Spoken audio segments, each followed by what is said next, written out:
The first time I saw them, I thought I was dreaming. One cabin after another lined up along the edge of my lake, like weeds sprouting overnight. Not one, not 10. 139 vacation cabins, all built without my permission, without a single word to me. And there she was, HOA, Karen standing proudly in front of them, telling her crowd of investors, "Welcome to our brand new lakeside paradise. This is our property now." My fists clenched as I watched from the dam. My lake, my land, passed down from my grandfather, protected by my family for generations. They hadn't just built on it, they had stolen it. They thought paperwork tricks, fake signatures, and HOA arrogance could erase my bloodline from the very soil we owned. Karen smirked when she saw me approach. "Don't worry," she said sweetly, voice dripping with venom. "You'll be compensated. Maybe we'll let you work here. Keep the docks clean." After all, 139 cabins means a lot of trash. The investors laughed. My disabled son sat in his chair beside me, his small hands gripping the armrests tight, his voice trembling as he whispered, "Dad, they took our lake." And that's when something inside me snapped. I didn't yell. I didn't argue. I simply looked at Karen, smiled, and said, "You built your paradise on my lake. But this lake doesn't belong to you. It never will." She didn't understand what I meant. Not yet, but she would.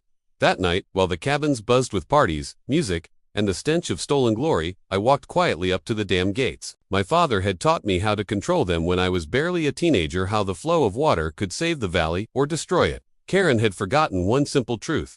No paper, no HOA charter, no smug title could stop nature. And nature answers to me. I gripped the wheel, the metal cold under my hands, and turned.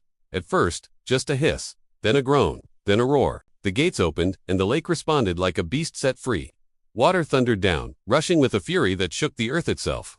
The cabins below lit up as people screamed, lights flickering, decks splintering.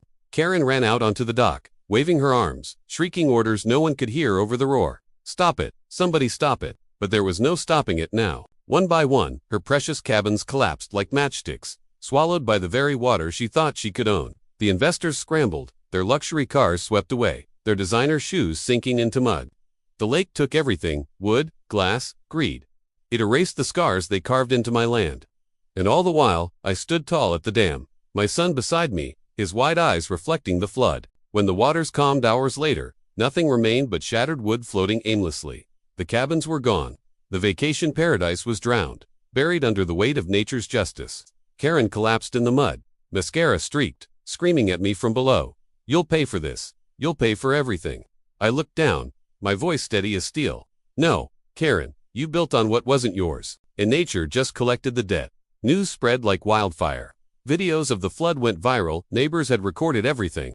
From Karen bragging about owning the lake to the cabins vanishing in a single night. The HOA board scrambled to deny responsibility, but the evidence was undeniable. They had forged documents, built illegally, and endangered hundreds of lives. Now they weren't a board anymore, they were criminals. Investigators swarmed the ruins, federal agents combing through paperwork, and when they asked me what happened, I told them the truth. The lake took back what was stolen. They couldn't argue.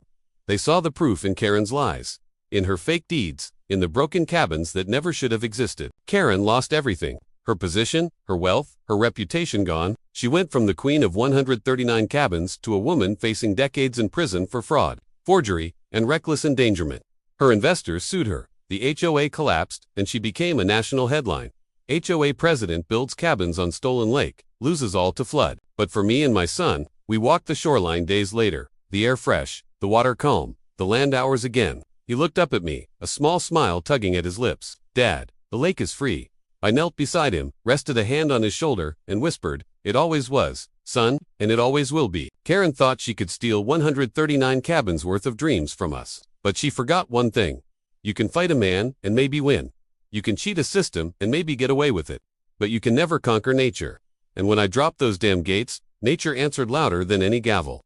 Louder than any board. Louder than any HOA ever could. Because at the end of the day, Karen didn't just lose cabins. She lost the war. She started with the wrong family, on the wrong lake, under the watchful eye of the water itself.